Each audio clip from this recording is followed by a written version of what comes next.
News.mc on Monaco Info is brought to you by Monaco Legend Properties.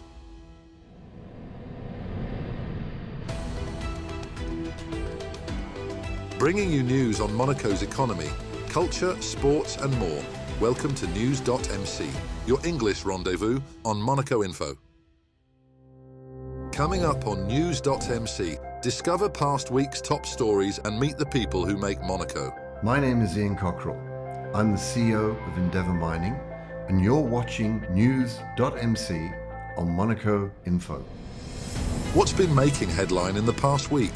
The annual Racing Stars Football Cup returned to Stade Louis II on June the 4th ahead of the Monaco Grand Prix, bringing together motorsport stars, football legends and celebrities for a charitable cause. The Barbagians of Monaco defeated the Nazionale Piloti 6-2 in front of a packed crowd, with Formula One drivers including Pierre Gasly, Carlos Sainz and Isaac Hadjar taking part. The event's headline attraction was football icon Ronaldinho, joined by former stars including Clarence Seedorf and Leonardo Bonucci. Funds raised from the match will support Mercy Ships and Les Soins de l'Espoir, helping provide medical care and support for vulnerable communities in Africa and Southeast Asia. As Monaco's Grand Prix weekend gathered pace, their Serene Highnesses Prince Albert II and Princess Charlene visited the circuit on Saturday morning to meet some of the people working behind the scenes to ensure the event runs smoothly. The princely couple attended the presentation of the fire brigade's new emergency vehicles before meeting volunteers from the Monegasque Red Cross. The visit recognized the vital contribution of local volunteers and the support provided by Red Cross teams from across Europe who assist during one of the Principality's busiest and most demanding weekends of the year. The atmosphere around the 83rd Monaco Grand Prix reached fever pitch as thousands of fans packed the fan zone in La Condamine and the pit lane for a chance to get closer to Formula One's biggest stars.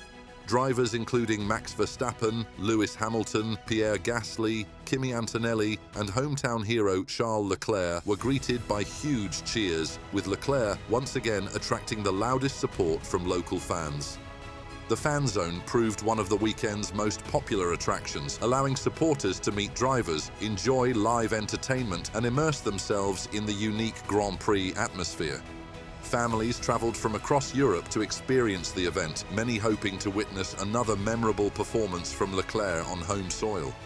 Away from the track, the paddock was buzzing with celebrity appearances. Among those spotted enjoying the action were comedians Paul Mirabel and Paul de Saint-Sernin, American actor Neil McDonough, driving legend Sir Jackie Stewart, Netflix personality Martin Kretz from L'Agence, and Monaco's own Louis Ducrouet.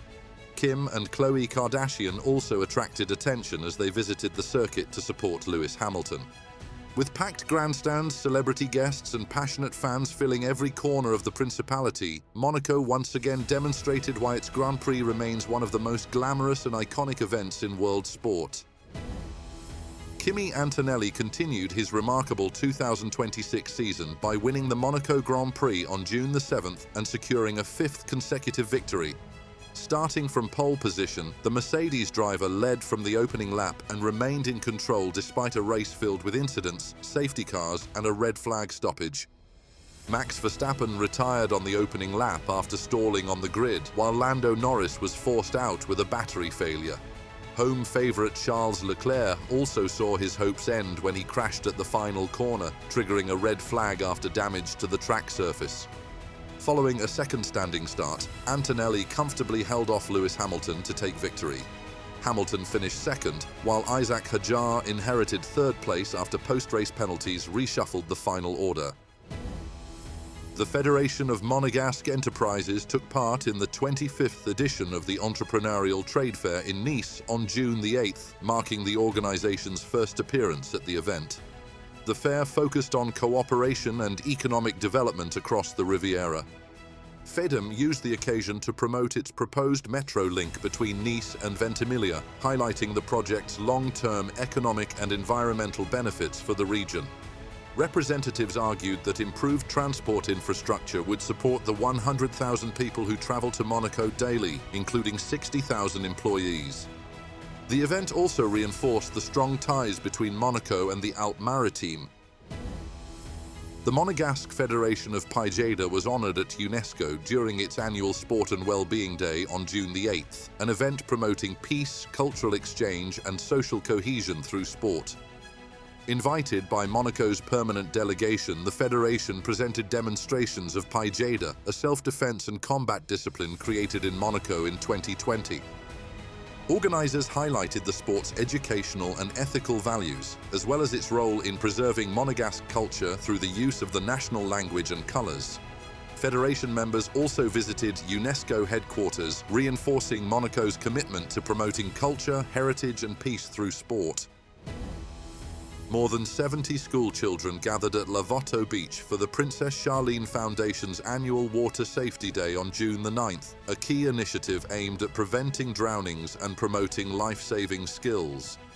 Working alongside the Monaco Aquatic Rescue and Diving Centre and the Monegasque Red Cross, students took part in practical workshops covering water safety, rescue techniques, use of flotation devices and basic resuscitation procedures. Organisers stressed the importance of vigilance around water, particularly as summer approaches. With the World Health Organization estimating 300,000 drowning deaths worldwide each year, the Foundation plans to expand its prevention campaigns internationally.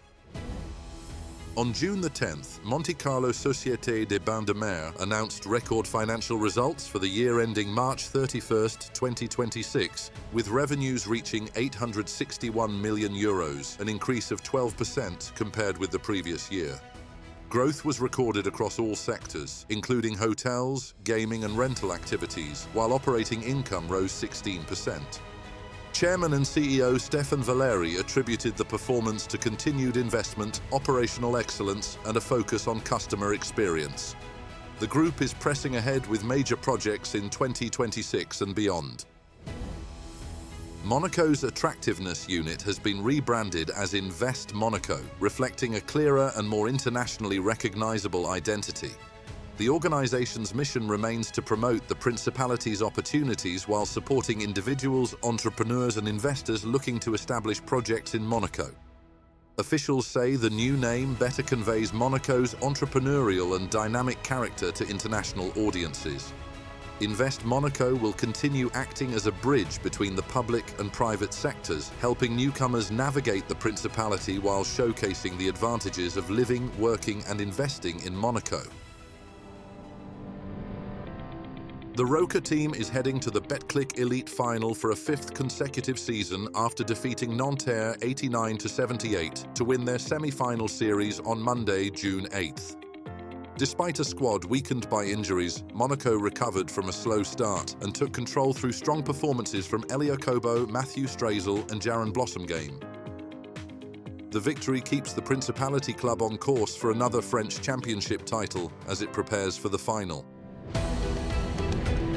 Next up, our exclusive interview with the personalities making the Principality. My name is Ian Cockrell. I'm the CEO of Endeavour Mining. I was born, raised and educated in the United Kingdom. Until I was 10 years old, I lived in London. And then my father had to move with his work to the northwest of England, and we moved up to Cheshire in the 1960s, which, as you remember, was the time of the Beatles, the Mersey beat. So it was culturally a very interesting time. I always wanted to be a vet. I loved animals, and for many years I used to go around with the local vet. I helped him with his rounds. He was a farm vet, so we used to go, to the various farms and help the farmers. And on the weekends, we did operations.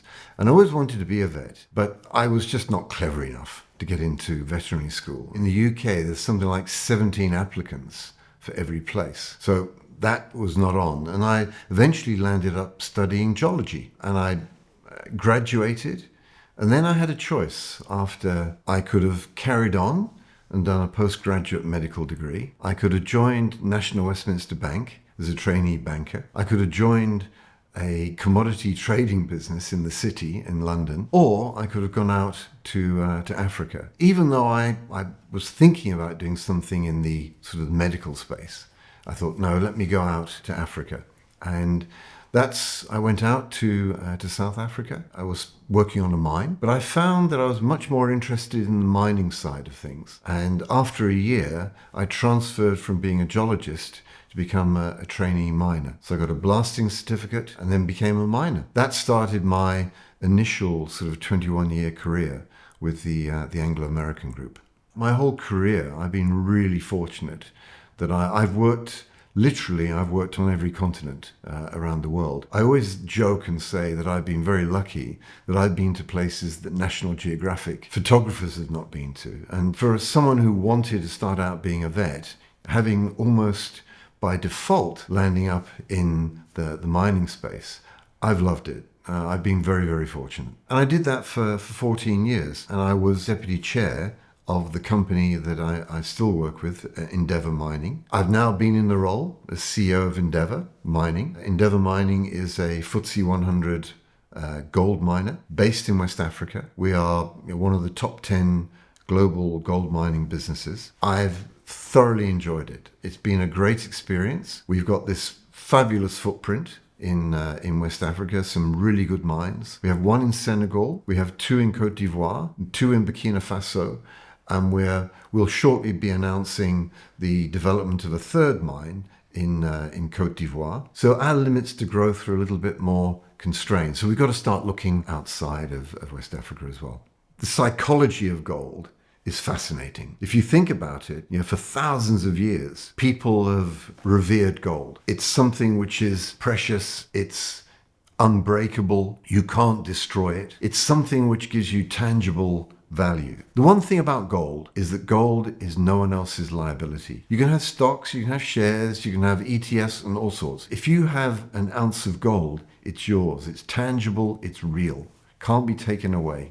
I remember going to Mali in 1996. It was really poor. Anglo-American had opened up a new gold mine, Sadiola mine. Very quickly, that one mine was the second largest contributor to the GDP of the country after the cotton crop. Then when I went back 15 odd years later, you could see the impact. I do think that mining deserves credit for the good stuff it does, but also needs to be held account for the occasional bad things it does. Endeavour Mining, who I'm the CEO for now, has always had an establishment here in Monaco since about 2010, 2011, when it sort of set up offices here. In 2013, I first joined the board as an non-exec director back then, and it was the first time I came to Monaco, and I was fascinated. Formula One, the glitz and glamour of Monaco. It is inarguably one of the most beautiful parts of the world. It's very similar, scenery and what have you, to Cape Town, the climate, and we spend part of our life in Cape Town as well. That's when I sort of first came here, and I guess kind of fell in love with the place. And so when the opportunity came, it was quite logical that I should be based here. We've had this establishment here for 14, 15 years, so it was logical to come and be based here. And it's certainly not a decision that I regret, not at all. I think Monaco has its own pace, it has its own style, it has its own characteristics. Those are timeless. There is a consistency. With Monaco, you know what you're getting. Other places pop up, but you know what? Do they have the security? Do they have the permanence that you have in something like Monaco? I see a lot of certainty for Monaco. I don't think Monaco needs to worry about where it's going. I think it's doing a pretty damn good job already. That's all for today. Thank you for watching News.mc, your English rendezvous on Monaco Info. Discover the full interview and more stories on our websites, News.mc and MonacoInfo.com. Next week, we will receive Pierre Van Claveren, co-founder of VKP Business Advisors. This show is intended to provide a summary of the past week's top stories for the English-speaking audience. For daily and real-time news updates in English, please visit News.mc and subscribe to our free daily newsletter. For French news, visit MonacoInfo.com. This show was brought to you by Monaco Legend Properties.